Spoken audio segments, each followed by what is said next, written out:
नेता म्हणून नाही तर एक शेतकऱ्याचा कार्यकर्ता म्हणून राजूजी शेट्टी यांच्या प्रचाराला आलो. छत्रपती शिवरायांनी ज्याप्रमाणे शेतकऱ्याच्या पिकाच्या देशाला जरी हात लावा तर कापले जा. जे जे शेतकऱ्याच्या पिकाच्या देशाला हात लावून त्याला कापण्यासाठी राजू शेट्टींना दिल्लीत पाठवायचं आहे.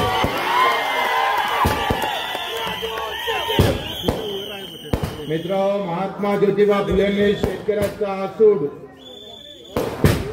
ज्याप्रमाणे इंग्रज काळामध्ये पुस्तक लिहून तुमच्या आमच्या डोक्यामध्ये शेतकरी घालण्याचा प्रयत्न केला, त्या महात्मा ज्योतिबा फुलेचा आसूड सुद्धा राजूजी शेट्टी यांच्या हातात देऊन त्या लोकसभेत पुन्हा फटकाराचा याच्यासाठी पाठवायचा. लक्षात घ्या, पूज्य बाबासाहेब आंबेडकरांनी घटनेच्या माध्यमातून सामान्य माणसाचा आवाज त्या घटनेच्या प्रत्येक पानावर कोरून लिहिला.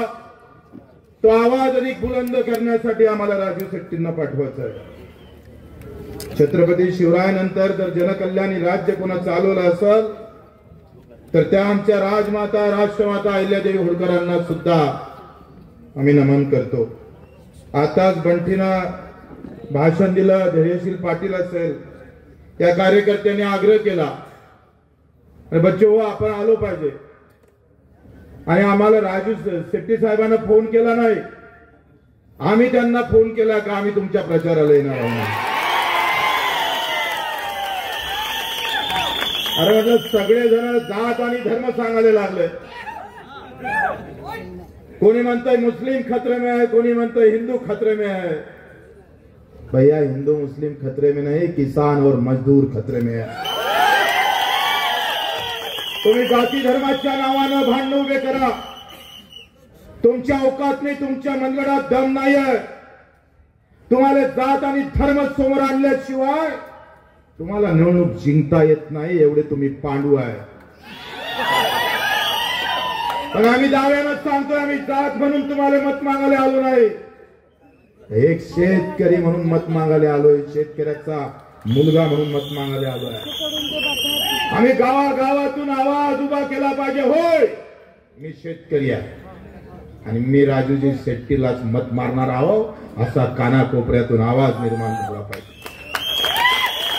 मित्रों, काल योगीजीने सांगितलं काश्मीर से कन्याकुमारी तक और कट से कट तक हिंदू की कत्तल होने जा रही थी. एकाएकी हिंदू आतंकवाद आम्ही सांग मांडण्याचा प्रयत्न करतोय काँग्रेसवाले, आणि भाजपवाले म्हणतात मुस्लिम आतंकवाद वाढत चाललाय. खरी गोष्ट तर अशी आहे का पक्षाच्या राजकारणी लोकांचा आतंकवाद वाढत चाललाय. मित्रो, लक्षात घ्या का तुमच्या आम्हाला सगळ्या आमच्या डोक्यात जाती धर्माचं एवढं व्यवस्थित पॉयझन टाकण्याचं काम सुरू केलं. आज केंद्राच्या बजेटमध्ये 3% वरते तुम्हाला निधी उपलब्ध होत नाही. 45 लाख कोटीच्या मध्ये आम्हाला 1 कोटी सुद्धा आम्ही केंद्राच्या बजेटमध्ये आम्हाला स्थान नाही. अरे आतंकवाद तर हा शेतकरी शेतमजुराच्या विरोधात आहे. कश्मीर और कन्याकुमारी तक अगर कोई मर गया होगा, अगर किसी का खून हुआ होगा तो मेरे किसान और मजदूर भाई का हुआ है, उसका बदला लेना है हमको, उसके लिए खड़ा होना है. आज पावलं पावले आमचा शेतकरी आत्महत्या करतोय. जो एका दाण्याचे 100 दाणे करता, जो दगड फोडून त्याचे लहान लहान तुकडे करत, त्याच्या हातात येतं काय ते बघा. एकट्या मोठ्या दगडाचे तुकडे तुकडे करायचे, पाहिजे तशा आकाराचे आम्ही पाहिजे तुकडे तुमच्या बिल्डिंग साठी तुमच्या रस्त्यासाठी वापरायचे. त्याला 300 रुपयाच्या वरती रोज भेटत नाही, आणि त्याचं मेजरमेंट करणाऱ्या इंजिनियरले मात्र 1500 रुपये रोज आहे. कोण आवाज उठवत नाही. एक आमचा मर्द मावळा आहे राजूजी शेट्टी. आम्ही सांगतोय आवाज अधिक मजबूत करायचा असेल मित्रो तर जाती पाती धर्माच्या बाजूने जाऊन ही लढाई मजबूत करण्याची गरज आहे. आम्ही लोकसभेच्या निवडणुकीत, विधानसभेच्या निवडणुकीत आमचा आवाज पाठवत असतो तिथं. शेतकऱ्याचा आवाज म्हणून कोण जाणार आहे? हे तर सगळे पक्षाचे गुलाम आहे. कारण यांची तिकीट दिल्लीहून पक्की होते, हमारी तिकीट गांव से पक्की होती है. आम्हाला दिल्लीला आणि मुंबईला मुद्रा मारायला जायची गरज नाही आहे. आणि त्यासाठी आम्ही पाहतो हे सगळे आम्ही पट्टू असल, हे सगळे पक्षाचे गुलाम आहे. 80 कोटी लोकांना मोदीजी म्हणते आम्ही धान्य देतोय फुकट, 2 रुपये काय म्हणते, 2 किलो गहू, 4 किलो तांदूळ. करप्शन किती आहे माहित आहे? अरे 1 किलो मागे 70 रुपयाचा खर्च आहे. आणि तिथल्या मंत्री आणि का आमच्या अधिकाऱ्याला पैसे जातात 150 कोटी रुपये महिना. योजना गरिबाच्या नावानं आहे, मलिदा मात्र दुसराच खात आहे.